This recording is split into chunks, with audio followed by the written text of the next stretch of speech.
Shahada. Ouais. Non, je suis allongé dans mon lit, mais dans tous les spaces que j'entends, on est bon, c'est normal, les gens sont polis les uns avec les autres et délicats, mais je trouve qu'on parle beaucoup des symptômes et qu'on parle pas, enfin, c'est-à-dire on pourra pas guérir les symptômes. L'islam, c'est une maladie extrêmement grave, hein. On est attaqué par des zombies, c'est plus ou moins ça. Et je pense que bon, la politique classique peut pas vraiment répondre. Il faut bon, je redis pour les auditeurs, mais tout le monde le sait, l'islam, ce n'est pas bon. Déjà, on appelle ça une religion, mais en fait, c'est un mécanisme. Bon, c'est une secte, mais qui est très très clair, qui s'exprime clairement et que les gens n'écoutent pas, que les gens non musulmans n'écoutent pas et qui dit renoncer à la vie d'ici-bas, renoncer aux passions. Prosternez-vous, prosternez-vous toute la journée, allez au travail acheter à manger, parce qu'évidemment, sinon vous allez mourir de faim, et attendez d'aller au paradis. Mais c'est vraiment ça. C'est pas autre chose. On n'a pas affaire à des personnes qui acceptent de vivre. Ils aiment la mort. Ils naissent au moment de leur mort. Et donc l'islam a des impacts énormes, et en particulier dans les cours de récréation. Nous, on est entre adultes, mais l'islam, il a. Enfin, j'entendais tout à l'heure Bébert qui était optimiste et qui disait on a l'impression d'avancer. Il faudrait faire des mesures parce que c'est pas évident. On est entre nous, on se tient chaud, on a l'impression d'avancer.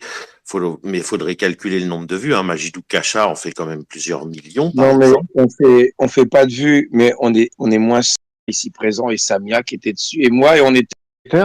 Avant ça, il y avait évidemment des apostats sur motif de Twitter. C'était l'un des rares. C'est le truc. Et voilà. Et aujourd'hui, il y a de plus. Et pour rebondir sur ce que tu disais, ce culte mortifère qu'est l'islam. Moi, j'invite les gens à aller sur YouTube. Après, vous avez une personne qui va engendrer une action pure et simple. Je sais pas, il s'est vraiment partagé et relayer cette vidéo un maximum que les politiques s'en emparent, les renseignements généraux, je sais pas, ou quel organisme juridique ou politique, mais là c'est réel. Ces gens-là ils vous expliquent, il le dit clairement. Il dit, c'est pas moi qui le dis, c'est lui qui le dit. Comment personne ne remet sa parole, tout le monde acquiesce, tout le monde acquiesce. Oui, justement, je voudrais ajouter à ça que ce gars que tu décris, puisque dans ton discours, tu ne le précises pas, il récite, non, il récite, il fait une conférence, enfin, il fait un space, mais évidemment, c'est une sorte de conférence, les autres bronchent pas, ils l'écoutent, et ce qu'il dit, c'est l'islam. Voilà, il décrit l'islam. Il décrit pas son idée à lui. Ah oui, oui, C'est exactement. pas, Ah oui, tout à fait. Il est pas en train de donner son avis ou en train de dire, moi j'aimerais que politiquement il se passe ceci. Il est en train de décrire un principe fondateur, une pierre angulaire de l'islam qu'on appelle al-wala wa al-bara, à savoir l'alliance et le désaveu. Dans quel cas il est permis et question de parler d'alliance avec autrui et parler de désaveu avec autrui, sachant que derrière le mot désaveu se cache la haine. C'est-à-dire quand tu te désavoues en islam, tu dois ressentir de la haine pour la personne qui est en face. Et si tu as et la le djihad, possibilité et le de la djihad. tuer, voilà. Et si tu as la possibilité de la tuer, bah c'est halal. Et donc, du coup, j'ai un peu perdu ce que je voulais dire. Oui, ce qu'il faut, c'est, bon, on l'a dit 1000 fois avec Bébert, mais si c'est dit une 1001e fois, il faut informer les gens. Et il y a énormément de résistance parce que les gens font de la politique et la politique est un peu un facteur anesthésiant, c'est-à-dire que ils voient pas le danger de l'islam, ils voient le danger musulman. Alors que sur les musulmans, justement, il y en a beaucoup qui sont des apostats secrets. Hein. En fait, on va pas se mentir, il y a pas loin de trois quarts d'apostats secrets, si ce n'est plus, puisque les apostats sont exécutés, ou alors ils sont obligés de se cacher, de se protéger, comme vous le savez mieux que moi. Et, et si les gens sont au courant de ce que c'est que l'islam, ça ira mieux. Enfin, en tout cas, le combat sera mené. Là, aujourd'hui, le grand public l'ignore et on est confronté à ce problème. Et les islamistes nous baladent en driblant, alors que l'islam, c'est très simple. C'est renoncer à la vie d'ici-bas, éviter l'enfer en priant toute la journée, etc., plus cette vision de la femme comme un végétal porteur, puisque comme ils n'avaient pas connaissance de l'ovule à l'époque de Mohammed, la femme, c'était rien du tout, c'était un terreau, un réceptacle fertile, c'est dit dans le Coran. Et comme Momo, il hésitait parce que les femmes pouvaient parler, il leur a donné un statut un peu mieux que du simple terreau dans lequel on plante des graines. Mais il ne percevait que le sperme. Et donc l'homme était tout et la femme était vraiment un porteur d'enfants qui lui apporte des nutriments, quoi, l'eau, la nourriture, qui ensuite lui apporte le lait une fois qu'il est né. Et c'est extrêmement fort chez eux et surtout c'est extrêmement automatique, c'est-à-dire que c'est pas seulement une résistance, c'est une incapacité à percevoir la chose autrement. Alors, pour beaucoup d'entre eux, pas tous, etc., c'est compliqué. Et donc on est vraiment sur un problème de maladie, de fléau de santé publique, un peu comme si on avait 2, 3 millions de schizophrènes. Et par ailleurs, l'empathie est interdite en islam. Comme vous savez mieux que moi, puisque vous connaissez parfaitement cette doxa, et tout ça, les gens sont pas du tout au courant. Les gens, ils se disent, ouais, c'est une culture qui veut s'imposer, un peu patriarcale et tout, et il y a des symptômes par-ci par-là, mais pas du tout. Une adolescente voilée, c'est une adolescente en mort cérébrale. Elle a accepté de renoncer à vivre et elle attend sa mort. Elle va se faire engrosser, elle va se faire violer pour ça parce que le consentement n'existe pas en islam. Elle va avoir plein d'enfants, elle va faire la cuisine, elle va reproduire des schémas tout faits, elle va mourir en espérant aller au paradis. C'est ça la maladie islamique et c'est une maladie, c'est presque comme de la schizophrénie. C'est dans les schizophrènes, ils parlent avec les étoiles, avec des voix, etc. Et bien les gens atteints captés par l'islam. Alors, c'est pas tous les musulmans. La plupart des musulmans sont des apostats secrets. Mais ceux qui sont vraiment embrigadés, ils renoncent à vivre et ils prient toute la journée pour ne pas brûler vif éternellement ensuite. Et donc, on n'est pas sur une culture. C'est pas un problème de culture. C'est un problème. On a des millions, environ 200 millions de malades à la surface de la Terre et peut-être beaucoup plus. Et l'Occident se le prend dans la gueule. Voilà. En fait, c'est une idéologie et tu vois, le fait, moi, ils m'ont en fait rendu service quand ils m'ont pollué dans les spaces. Je sais pas si c'était la religion, j'en ai parlé tout à l'heure. À chaque fois que je rentrais sur un space où pourtant il s'agissait par exemple, de l'apostasie, où on parlait entre gens civilisés, tranquillement, ils arrivaient en nombre. Même pas spécialement grand nombre, hein, mais assez pour s'accaparer l'espace. Donc c'est quand même pas rien de se dire punaise, mais ils viennent nous saper la parole. Alors je me suis dit mais attends, mais en fait on les dérange tellement que même une réunion, moi j'en connais pas personnellement, mais peut-être je veux bien croire que dans certaines familles arabo-musulmanes on a accepté telle ou telle personne qui pratiquerait ne serait-ce qu'un islam plus léger, plus modéré. Moi, maladie mentale, toi tu appelles ça une maladie mentale, et pourquoi pas religion, moi je pense que c'est une doctrine qui est tellement ferrée, ils ont tellement tout cadenassé, c'est difficile d'en sortir. Hein. Et je suis bien passée pour savoir, c'est extrêmement difficile et il faut être convaincu, capacité de penser, etc., etc. Mais c'est quoi les bénéfices d'en sortir aussi? Parce que même le prix à payer, la peur en tant qu'expérience singulière, quel bonheur! Mais quel bonheur! Et même dans les appartements les plus modestes que j'ai eus et en faisant ma vie vraiment petit à petit, je crois qu'il faudrait dire aux gens, et ça je sais que ça les fait chier, et c'est la pure vérité, c'est sur ça qu'on peut s'appuyer, de dire qu'on ne se bat pas pour rien. Vous voyez, c'est comme les gens, et qu'on est capable de réfléchir et de penser, qu'on sent ce qui fait qu'on se dit, putain, j'ai raison et moi je veux avancer dans cette idée-là, que je veux faire partie de cette nation française, la personne avec qui je veux vivre, la personne dont très téméraire.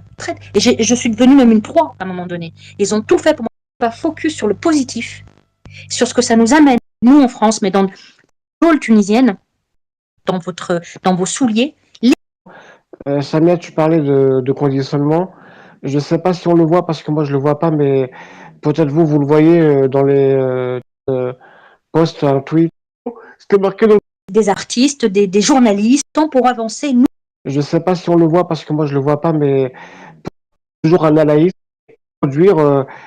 C'est fatigant, ce conditionnement. Et je te laisse la parole religion. Merci. Oui, eh ben, ça tombe très bien parce que justement, je pense que vous êtes optimiste en parlant de conditionnement. Un conditionnement, ça veut dire que tu gardes certaines facultés. Mais ce qu'il faut voir, c'est que l'islam, au départ, c'était de la merde, dès le départ. Et donc, il pouvait pas se défendre tout. Le Coran, c'est de la merde. N'importe qui lit le Coran aujourd'hui voit que ça pue du pénis, c'est un truc. Et donc, pour pouvoir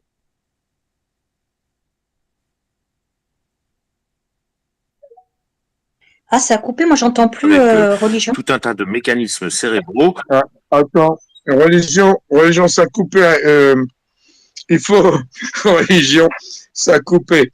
Il faut que tu reprennes à partir de le Coran, ça pue du pénis. Il faut que tu reprennes. Voilà, après ça a coupé. Donc le Coran, ça pue du pénis. Tu reprends à partir de. Ça a vraiment coupé ou tu blagues? Oh. Non, non, c'est vrai, c'est Non, vrai, ça a c'est vrai. coupé. Ça a vraiment coupé. Mais le pénis, c'est pour ça que ça a coupé. Enfin, c'est haram le pénis. Putain, tu fais chier. Ah, Allah n'était pas d'accord. les algorithmes de Twitter, parce que là, vous m'entendez. Oui, là on t'entend. Voilà. Et ce que je vais essayer de faire court, il faut savoir que pour donc le Coran peut pas se défendre tout seul parce que contrairement aux autres livres, c'est vraiment de la merde. Et donc dès le départ, ils étaient confrontés à ça. Et cette confrontation pour défendre de la merde, il faut se modifier intérieurement, faut oublier certaines choses. Donc il y a la virilité qui devient à créer. Là, je le redis, c'est parce que le Coran pue le pénis. Et donc, si tu sens cette odeur de pénis, tu vois bien que ça n'a pas été écrit par Dieu, ça sent trop le gland, ça sent trop le mouton, ça sent trop le pénis. Et donc, tes neurones olfactifs qui sentent quand un pénis pue, tu les détruis. Tu vois, c'est pas un conditionnement. Tu détruis les neurones qui perçoivent les odeurs de pénis qui puent. T'as mis à sortir le Coran en religion? T'es chaud comme mec quand même. Oui, non, mais ce que je veux dire, le Coran, il pue le pénis du début jusqu'à la fin. C'est un pénis qui parle, le Coran. Mais ce que je suis sérieux, hein. C'est vraiment sérieux. Je bosse à plein temps là-dessus pour essayer de comprendre. Donc, c'est, si tu veux, tes neurones qui perçoivent tu prends un gland bien sale, bien mal lavé, qui pue la mort, enfin, qui pue le pénis, quoi. C'est même pas la mort, voilà. Eh bien, si tu veux arriver à te dire que c'est Dieu qui l'a dicté, c'est pas ok, tu vas pouvoir aller discuter sur les spaces, inventer des arguments, dribbler les arguments d'avocats de la PEC qu'on connaît par cœur, mais surtout pour toi, tu as besoin de ne plus sentir ces odeurs de pénis. Tu vois, et c'est là où ça devient un handicap mental et où ça devient une maladie. C'est-à-dire que le conditionnement, ce que vous appelez d'une manière générale le conditionnement, c'est en fait une destruction de neurones. La virilité est incréée chez eux comme le Coran. Enfin, chez ce que j'appelle les MLD, c'est-à-dire les musulmans littéraux, parce que il y a les musulmans couscous qui sont des apostats secrets, donc j'en parle pas. Hein. Mais bon, il y a pas une frontière nette. Et donc, tout ça, et plus la femme qui est un réceptacle fertile, ça, si vous voulez, ça, c'est rentré en confrontation, en particulier avec le temps qui a passé, avec une réalité qui disait l'opposé du Coran. Et donc, il fallait qu'ils nécrosent, pas seulement qu'ils s'opposent, mais qu'ils tuent leurs neurones, pour pas voir que la réalité leur disait que le Coran c'était de la merde. Et donc c'est à ce phénomène qu'on est confronté. Donc on est confronté d'une part à des gens qui savent pas trop, etc. Mais on est aussi confronté, et c'est l'espace que Apostat a enregistré et qui est très concentré du mec qui parle, le conférencier. C'est pas seulement ce qu'il dit qui est important, mais écoutez le ton sur lequel il le dit. Il le dit. Il se rend absolument pas compte qu'il est fou. Et c'est ça, il s'en rend pas du tout compte quand d'un revers de la main, il écarte la notion d'amour. C'est pas seulement qu'il dit que Allah interdit l'amour est interdit en islam parce qu'il détourne du culte. Le seul amour autorisé, c'est celui envers Mohammed et Allah. Mais, il se contente pas de le dire. Il a jamais connu d'amour. Vous voyez, ces neurones d'amour, elles marchent pas parce que comme il est à fond dans l'islam, il fait marcher la machine, quoi. Et c'est ça le problème auquel on est confronté. Donc c'est pas totalement de la politique traditionnelle. On a une quantité dingue de malades de malades, mais au sens, moi, je leur en veux pas, parce que je les ai écoutés pendant 3 ans, j'ai écouté des vidéos de terroristes, j'ai écouté ce qu'ils ressentaient, et c'est comme ça que j'en suis arrivé à la conclusion ils ont détruit plein de circuits, bah, tout simplement pour, si vous voulez, si vous êtes dans un vestiaire où personne s'est lavé les pieds pendant un mois, c'est insupportable. Et au bout d'un moment, le cerveau, il ignore les odeurs de chaussettes. C'est ça l'islam, si vous voulez. Ce sont des odeurs de bites extrêmement mal lavées, extrêmement odorantes, qui parviennent à ne plus sentir. Et pour maintenir qu'ils ont raison, ils vont à la salle, ils parlent d'hommes, ils disent que les Occidentaux sont efféminés et fragiles, et c'est toujours le même disque, en fait, qui résulte de l'absence de ces neurones. Donc voilà, je voulais juste insister sur que c'est pas rien, quoi. C'est pas juste on va les virer en Afrique du Nord. Non, c'est tout le monde qui est touché, c'est le monde entier qui est touché. En Afghanistan, ils capturent les fillettes, ils les violent, ils les tuent en criant Allahu Akbar au moment de l'orgasme. C'est tout un système. Donc il faut le regarder avec beaucoup de logistique et beaucoup de calme et le combattre, mais avec beaucoup plus que de s'énerver. Voilà, faut pas s'énerver, faut rester calme, il faut parce que ça va être assez compliqué. Voilà. Merci. Mais Merci. tu as une note positive quand même, religion. Tu as une note positive quand même. Tu ne me laisses pas comme ça. La note positive, mais la note positive, elle est évidente. Mais ça, c'est l'Occident qui déconne totalement. Je veux dire, moi, sur tous les spaces où je vais, bon, alors souvent les spaces traditionnalistes, hein, qui votent plus pour Zemmour ou Le Pen, qui s'allient en fait, enfin, qui font le jeu des islamistes en disant ouais, mais regardez, maintenant il y a des bordels partout, il y a des lesbiennes aux cheveux bleus, etc. Et de l'autre côté, l'Occident qui répond pas, qui a l'air complètement KO parce qu'on leur dit qu'il y a une sexualité libre en Occident, plus le libéralisme qui fait 50% de malheureux. Alors c'est normal, les gens malheureux, ils gênent, etc. Mais l'Occident doit absolument trouver des ossatures, un vocabulaire et tout pour décrire c'est fondamentaux, c'est-à-dire que l'individu, en particulier la vie privée de l'individu, le fait qu'on n'aille pas inspecter sa petite culotte et qu'on n'aille pas regarder ce que fait son voisin, c'est un absolu occidental du monde libre, puisque toute la base des religions et de l'islam en particulier, c'est que la communauté inspecte la vie privée de l'individu et ils s'en cachent pas. Ils le disent en islam, on n'est pas libre de dire ce qu'on veut, on n'est pas libre de faire ce qu'on veut, on n'est pas libre de baiser avec qui on veut, mais c'est surtout il n'y a pas d'individu. L'individu, il appartient à sa famille appartient à une communauté, c'est très bien dit. Je vous donne un conseil, il y a une personne qui est honnête, une djihadiste très célèbre en France, qui manie la taquilla, mais qui dans les mots est beaucoup plus franche que les autres, c'est Ouria Boutelja. Elle le dit, toutes les femmes sont forcées d'être voilées. Et la gauche nous a baisé la gueule en nous faisant croire que si une fille elle en veut à tout le monde, mais elle dit la gauche, il faut pas croire que la gauche est notre allié parce que la gauche, elle dit le voile d'accord à condition que ce soit un choix consenti. Et Ouria Boutelja, elle a l'honnêteté de dire, elle c'est une islamiste, elle a l'honnêteté de dire, mais il n'y a pas de fille qui se voile par choix. Elle se voile pour obéir à sa religion, et si elle obéit à sa religion, c'est parce qu'elle a été éduquée, parce qu'elle appartient à sa famille, et parce que sa famille appartient à la communauté islamique. Et tout ça, pourquoi? Parce que Dieu l'exige. Parce que Allah l'exige dans le Coran. Donc, c'est en allant écouter les adversaires honnêtes que parfois on plonge dans leur truc. L'optimisme, c'est que l'Occident doit faire pareil. Il doit dire voilà, la liberté, c'est un absolu, d'où on voit la vie en couleur. Parce que eux, ils la voient en noir et blanc.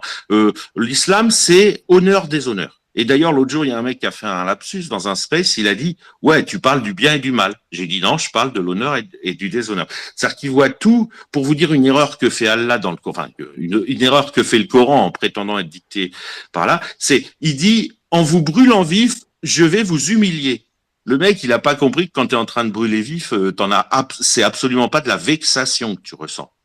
Mais du point de vue de l'auteur du Coran, quand tu es en train de brûler vif, tu serais vexé, tu vois. Oh, on me dévalorise en me brûlant vif. Alors, franchement,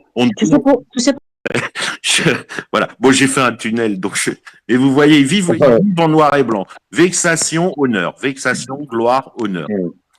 Moi, je voulais, avant de faire tourner la parole, dire quand même que moi, je pratique beaucoup religion dans les spaces avec Merkava. Hein. Et c'est vrai que quand on l'entend dire oui, ça pue de la bite, le Coran, des bites qui sont pas lavées depuis des mois et tout, on peut se dire mais il est allumé ce mec, mais non, hein. Non, non, non. C'est un des mecs les plus cohérents de Twitter.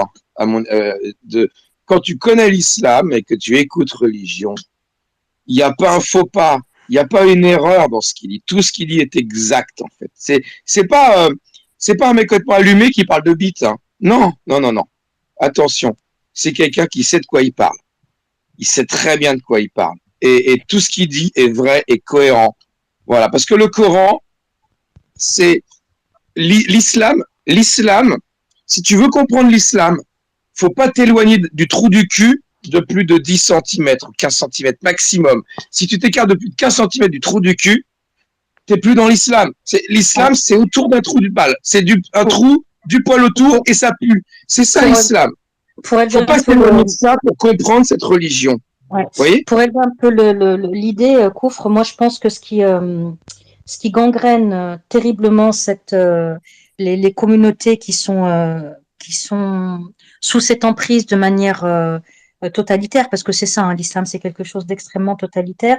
Pour l'avoir vécu, ce qui gangrène énormément, c'est le manque de culture et le manque d'ouverture d'esprit. Il faut imaginer, et je dis ça sans aucune les questions cruelles, et puis tout. Et je me suis la culture de la d'autres choses dans un petit quartier. C'était voilà. Et ça, je pourrais même meurtrir quelqu'un, parce que je peux vous assurer que c'est pas celui-là qui fait le plus mal à entendre la mesure. Faudrait aussi, hein. Mais moi, mais nous sur ça. Je veux juste ajouter à ce que dit Samia que ce qu'il y a décrit là, c'est voulu, c'est décrit dans le Coran et c'est assumé dans le YouTube de l'apostat kafir. Le mec, il explique que ça doit être comme ça. C'est pas un accident de parcours, c'est pas un dégât collatéral. Ça doit être comme ça parce que si tu écoutes de la musique ou si tu as une fenêtre sur l'extérieur, tu te détourneras et tu quitteras l'islam, selon le mec qui parle dans le YouTube de l'apostat kafir. Il le dit clairement, c'est rationalisé. Voilà, pardon. La basketteuse, ça me fait bien rire, hein, la basketteuse, je vais vous le dire.